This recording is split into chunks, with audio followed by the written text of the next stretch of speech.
Welcome to Coffee Cocktails. I'm Al. For Christmas this year, my parents gave me this espresso machine. I love it. It's great. I've been doing dumb stuff with it. So for this episode, I wanted to invent an entirely new class of coffee cocktails to make with it. I wanted to make something that was fast and easy, something express, and something that used strong coffee like espresso. So today, I'll be showing you how to make Expresso with an X.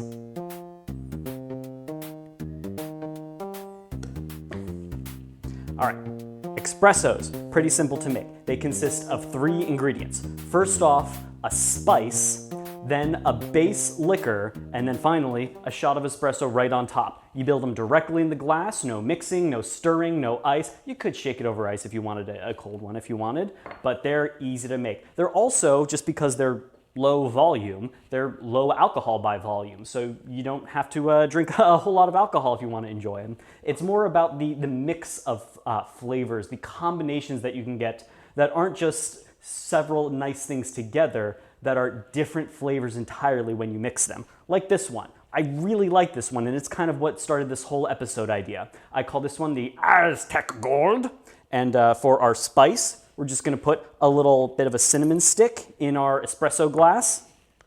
Then we're going to use our base spirit. You typically only want about an ounce. I have some Reposado tequila here. Some silver tequila, some unaged tequila would also be excellent.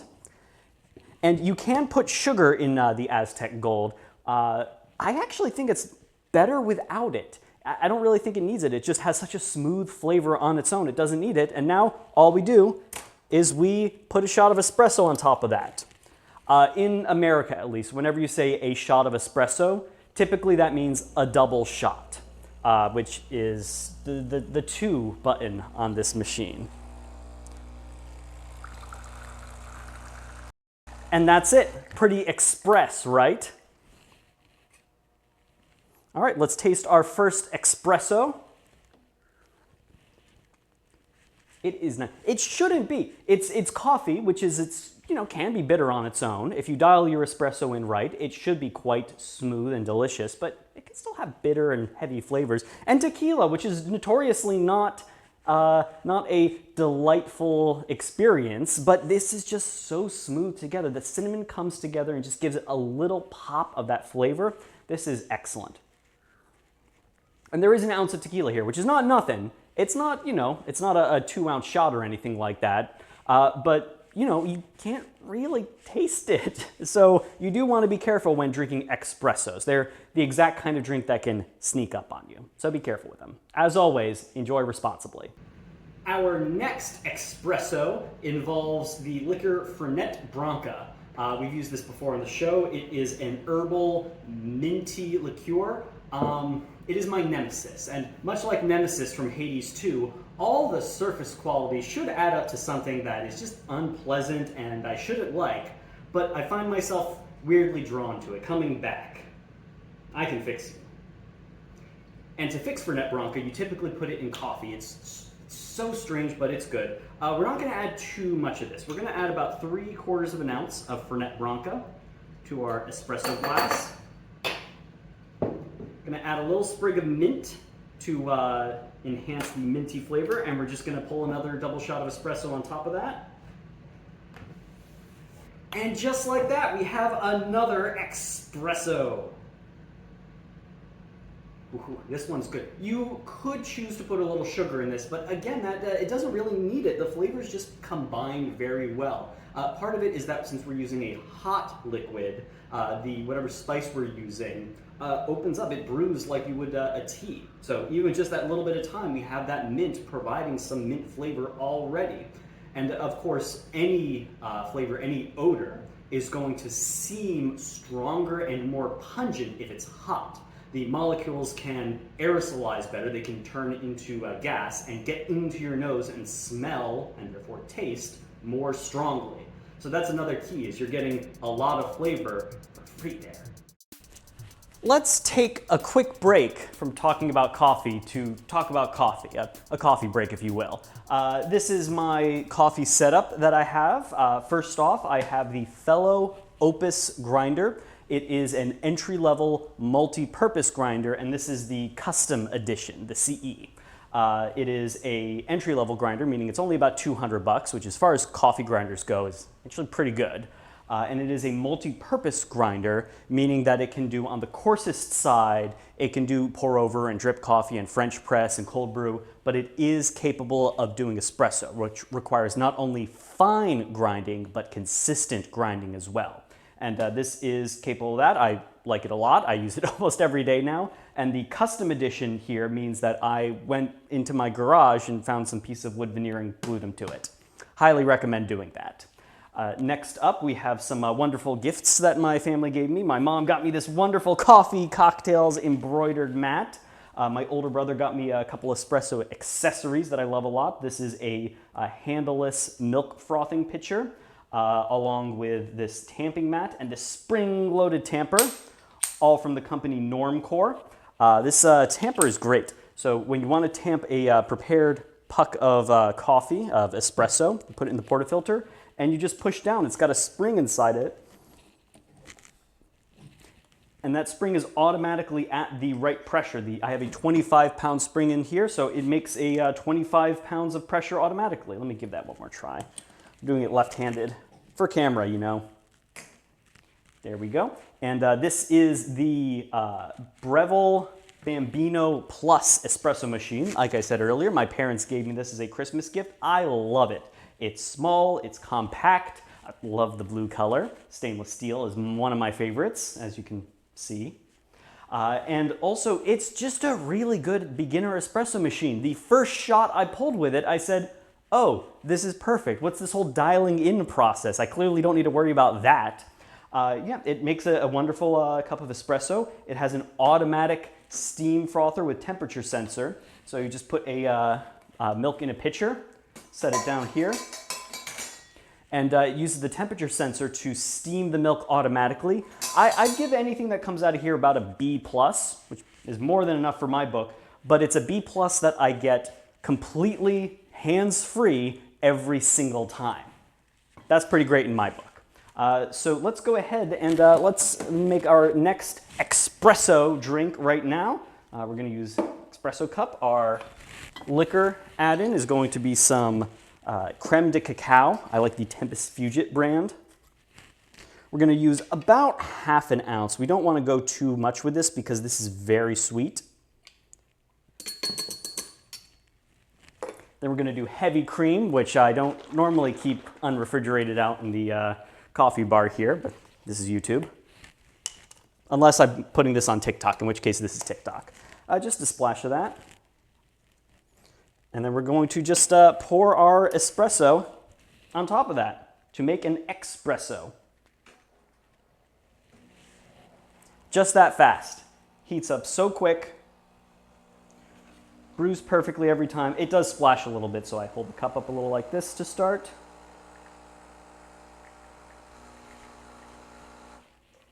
Expresso. Ooh. And another thing is, if you don't like very, very hot drinks right away, this cools down so quickly that it's already great to drink at the right temperature here. And man, that's nice. Just a little bit of chocolate richness. Who doesn't love that? Our next espresso is, I don't know, it's a London smog, spelled like the dragon. You can only come up with so many names. I'm bad at naming things. This is a great drink though, that I'm good at coming up with. We're going to start with a star anise pod. I do like a little pinch of sugar in this one. It helps open the drink up a little bit. And about 1 ounce of gin. I like a nice dry gin for this. And we're just going to do a double shot of espresso on that. Man, this is so express. That must be why they call it espresso. That's why I called it espresso, because I named it. That actually means that I get to dictate the terms in which the term espresso is used. I get a nickel every time you say that. Ah, that one made a huge mess everywhere. That's nice. It does appreciate a little bit of sugar there with all the different spices in the gin. Those very much get opened up again with the heat. The star anise pod adds a wonderful aroma on top. A little bit of sugar really helps blend everything together, mellow it out. It's nice. What do you think?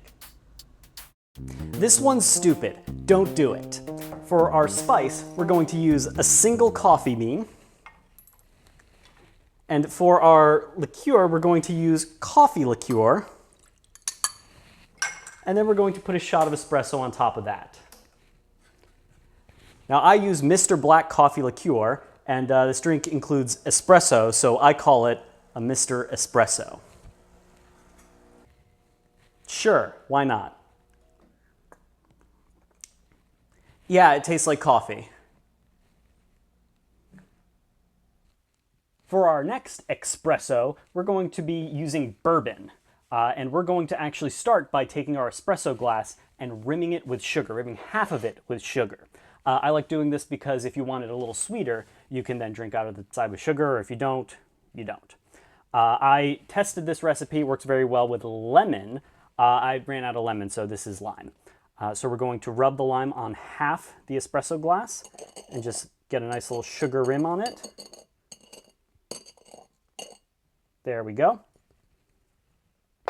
Our spices, we're going to be using a blend of warm, wintry spices. I'm going for like a hot toddy kind of thing. So I have allspice, nutmeg, cinnamon, and ginger. Cardamom and ginger, rather. And I have very small amounts, less than 1/16 of a teaspoon each. We don't want to get this overly spiced. We just want the nice aroma in there. And next, the last ingredient. This one's great. 2 peppercorns. Careful not to drink these, but they will add a wonderful, wonderful flavor to this. Our base liquor is rum, about an ounce. You can go a little less. It depends on your preference, and you might need to find one that you like. Sorry, did I say rum? This is bourbon. We're going to go with bourbon. And we're going to take that and do our standard double shot of espresso over our spices bourbon in the sugar-rimmed glass. And one option that you have is you could use hot honey if you want a little extra spice, a little bit of that honey flavor to it, a little bit of that almost iodine taste. Ooh, that's nice. Just wonderful bouquet of flavor. Yeah, definitely smells like a cold winter morning, like when it gets down to like 70 degrees Fahrenheit. Coming up on our penultimate espresso, we have something with rum, because of course we do. I love rum. So we're going to start with oleo sacrum. This is made by taking orange peels and adding sugar in about 50-50. What that does is that the sugar, through osmosis, will cause the liquids, the oil and the water in the orange peel, and a lot of the flavor along with it, to be drawn out into a syrupy liquid. So we're going to add about half an ounce to it. It really depends. With all these recipes, the sweetness really depends on your preference, which is why I'm not giving exact amounts. Then we're going to add about an ounce of dark rum, and we're going to then put that on and just pull a shot over and make sure that we don't spill. This is going to go way sideways. I guess you get uneven extraction when your espresso machine is at an angle. Oh, still good though. Stupid, stupid, stupid.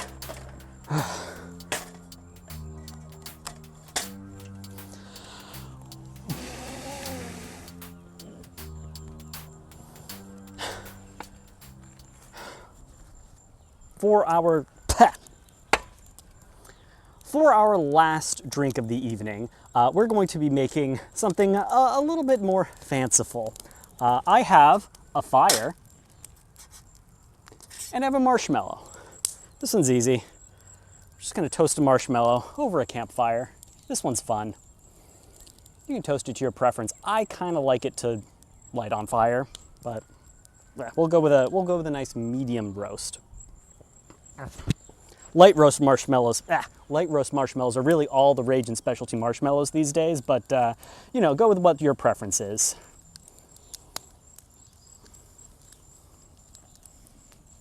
It's 90 degrees out and it's 8 p.m. 90 degrees currently. The high isn't 90. The current temperature is 90. I still do have hair on my knuckles, but rapidly losing as we speak. Perfect. Nice, nice roasted marshmallow. We're going to put that in our glass. We're also going to add chocolate truffle. Then we're going to pour a shot of espresso over that. We're going to enjoy a nice, refreshing outdoor drink for those times when you really need to warm yourself up. You know, that's one of the great things about espressos is that they're really versatile. They're so fast, you can really make them anywhere. Well, anywhere where you can take an espresso machine at least.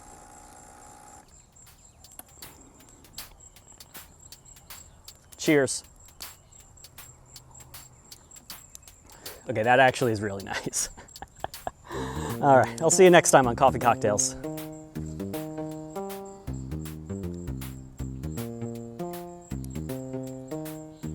Now I gotta clean all this up.